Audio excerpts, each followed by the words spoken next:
Hey guys, LazyMan here. In this video I'm going to go over how I prepare the motherboard for cable management and actually how I lay out for the holes that need to be drilled and then what I use to actually drill them. You know, I've covered this before in a previous video, but I still get a lot of PMs from people asking me, you know, how do I go about it? You know, how do I drill them out? So on and so forth. So I thought this would be a good opportunity to cover that again on this build here. Alright guys, I went ahead and removed the motherboard tray from the case. And with this actually being a removable motherboard tray, you know, it does make it a little bit easier.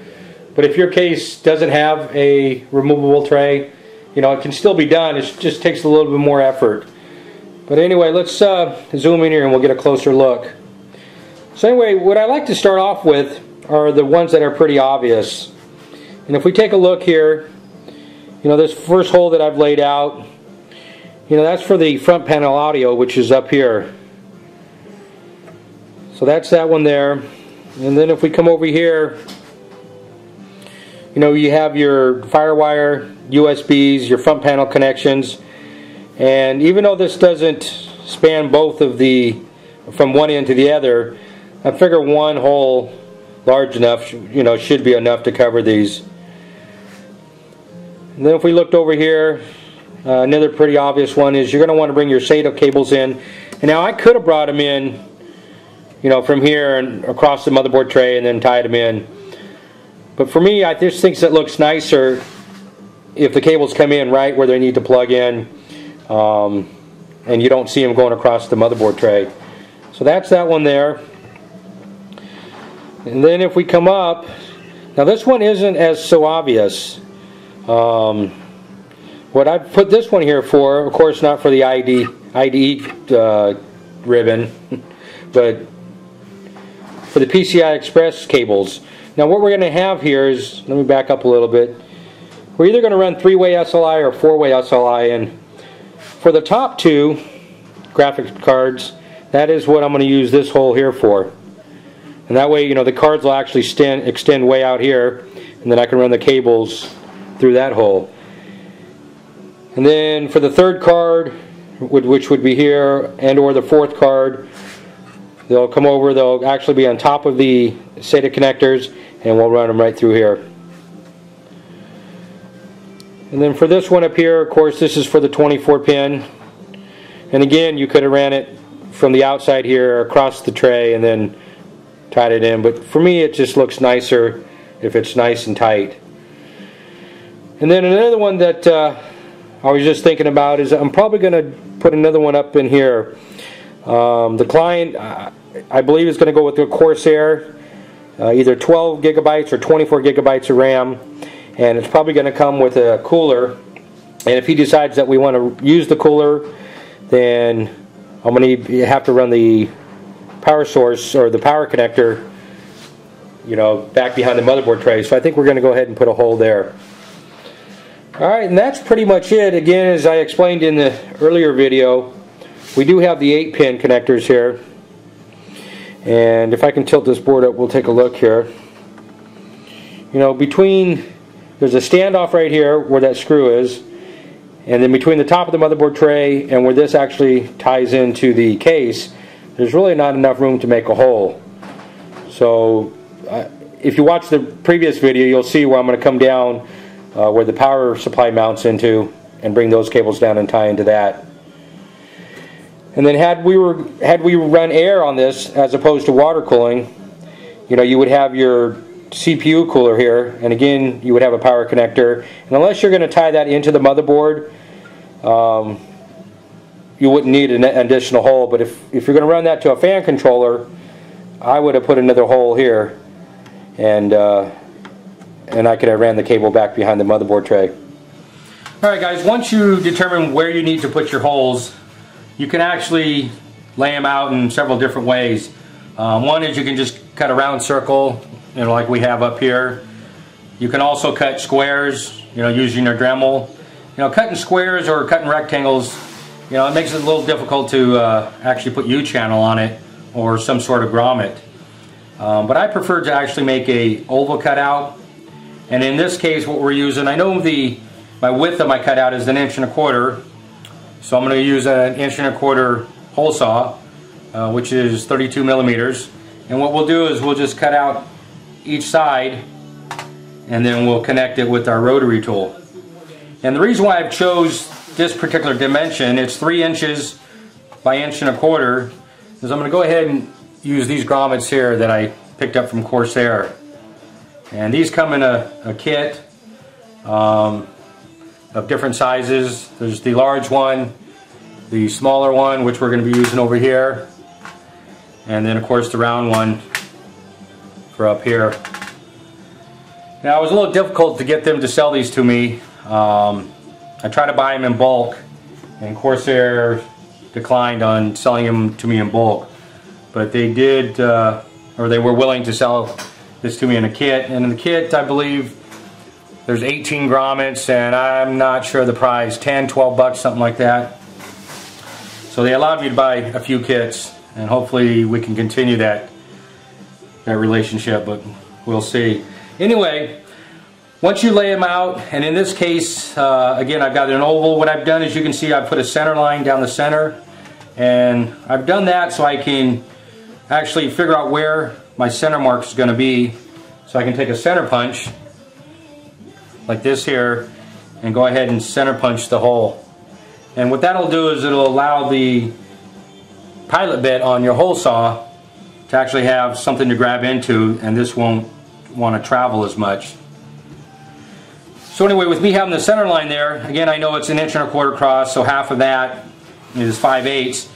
So I've got a compass here, and actually dividers, and what I've done is I've set this for 5/8, and I can verify that by putting it down and matching it up to half of the hole. And then what I do is I put that, if I can show you, is right here where the center line crosses the curvature there. I put that there, and then I scribe a little mark. And I don't know if you guys can see that, because I don't want to put a big scratch on here. I just put a small little mark, and I know that's going to be the center mark. And then again, I can go ahead and center punch that, and then when I drill that out, I'll know where to line the hole saw up. So I've done that for all these. Again, the smaller ones are going to be different. The round one, again, you just need to know what size hole. This is a 1 inch. So if I set this to 1/2 inch, and if we just set this here to 1/2 inch,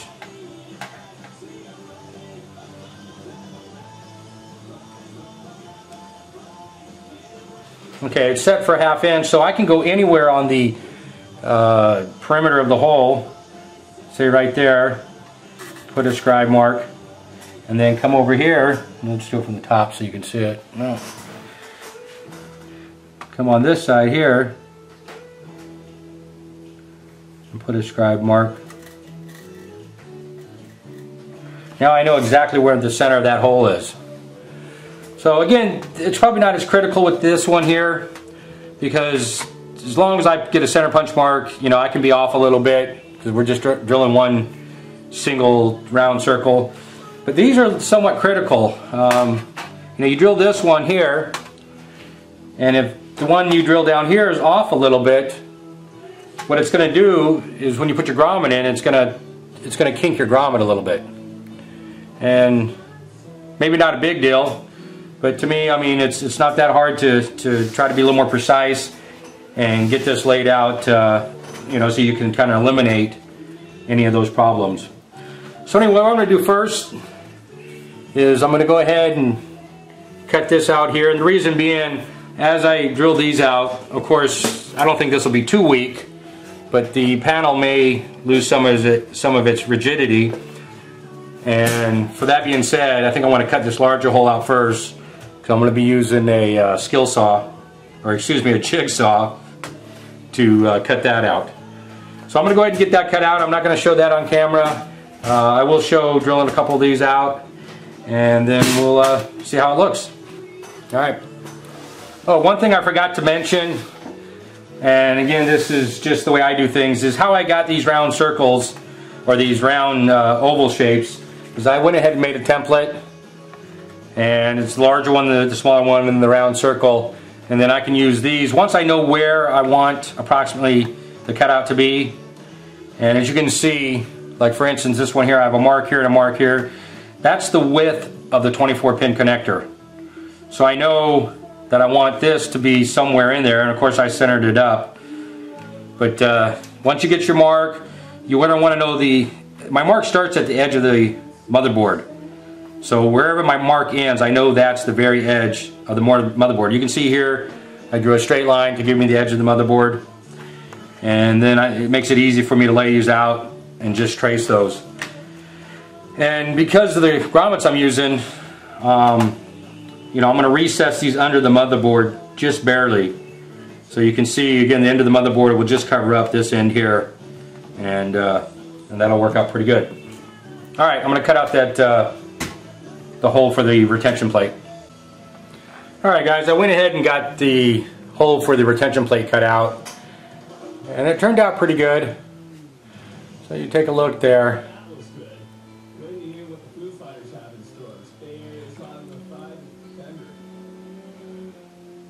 Alright, anyway, I'm going to go ahead and get set up and we'll start drilling out for the other holes. Alright, I went ahead and center punched where the center of the holes are going to be. And when you drill this, you're going to want to put, you know, like a piece of plywood or something underneath it so you don't warp the motherboard tray. So anyway, you can use a drill motor like this, and that works real well. But I'm fortunate to have a drill press, so we're going to go ahead and use that. You know, it does make all the difference, you know, using a drill press. You know, you can use a hand drill, and it definitely will get the job done. But if you have access to a drill press, whether it be a floor standing one, such as the one I have here, or a tabletop one, it's just going to make your life that much easier. So anyway, let's get started here. I'm going to go ahead and turn on the light.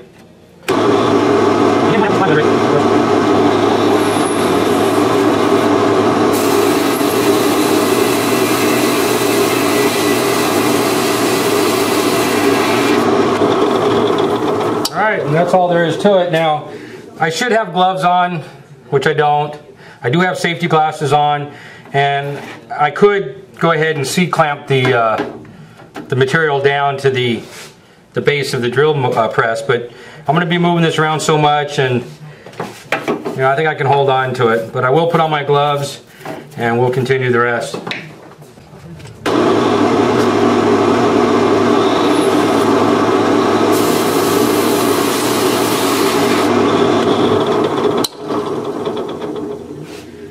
Another thing you want to do is you want to actually take the slug out of the hole saw there. I just feel that it just makes it easier. Take your time, pull that out, and then move on to the next one. Alright, I'm going to go ahead and drill out the rest. I'm going to go ahead and fast forward this, but I will keep the camera rolling.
Alright guys, that's it. You can see we got all the holes cut out.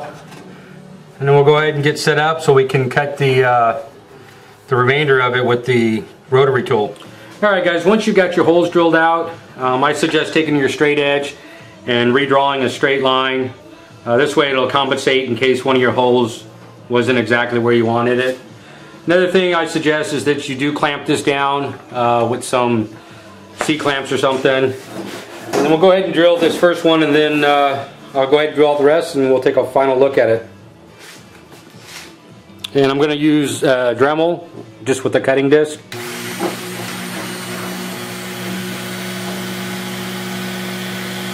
The other thing you want to do is you want to stay on the inside of your line. You can cut on the line, but you got to make sure, you got to understand that the thickness of the disc is, could make your cut a little wider than you wanted. So again, stay on inside the line. When you're done, if you need to file it down, you can take more metal off with the file, but you're not going to be able to add more. So we're going to cut this and try to stay on the inside of that line.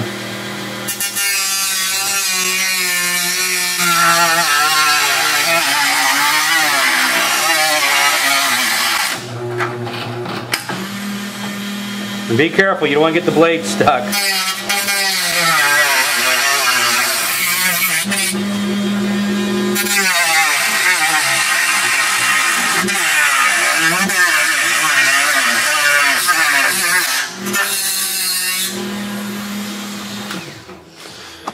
Alright guys, that's it. You can see that I stayed on the inside of the line. There's a little more metal there. So what I'll do is with the flat file, we'll file that down, and it should be a perfect hole when we're done. Alright, I'm going to go ahead and do the rest, and then we'll take a final look at it.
Alright guys, you can see we got them all to cut out, and it looks pretty good. You can see again there's extra metal there.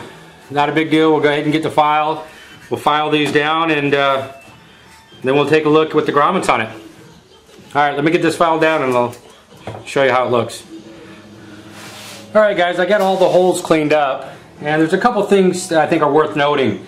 First of all, had this case not been going out for paint, I would have definitely covered up the motherboard tray with some blue tape or some masking tape.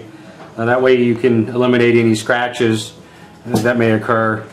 The other thing is, when I laid out my holes, I did use a Sharpie, and this is a fine point Sharpie. You can use anything you want, but you definitely want to use something that you're going to be able to see.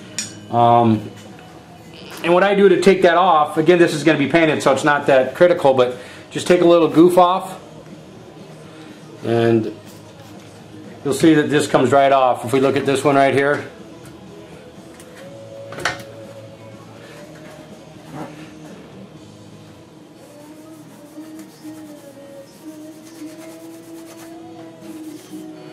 so anyway, that's just something I thought I'd share with you guys. To get all the Sharpie marks off of there. Alright, and then the last thing that's worth noting, if anybody decides to use this case with the motherboard that we're using, which is the 4-way SLI classified, even though this case does support that motherboard, it doesn't come with these 3 standoffs that you see right here. So what I had to do was take a drill bit and a tap, and then go ahead and tap those.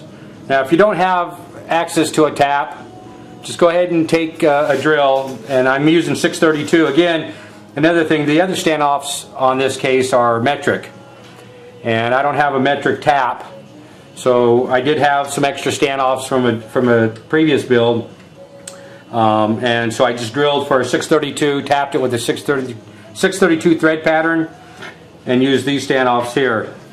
So again, what you can do is, if you don't have the access to a tap, is just go ahead and drill your holes, and then on the back side just go ahead and, like for instance right there, just go ahead and put a nut on it. And it may not be required. There are standoffs that go on these holes here, but if you're going to be running four GPUs, which I believe the client is, we're probably going to want these to stabilize the motherboard. Alright, let me go ahead and let me just show you real quick the cuts, a little close up.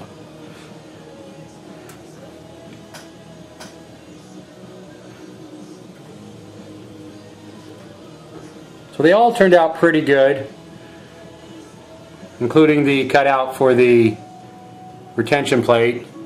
And where's that round one? And then the round one right there. Alright, so let's get the grommets on and then we'll take a look. Alright guys, there's the final product.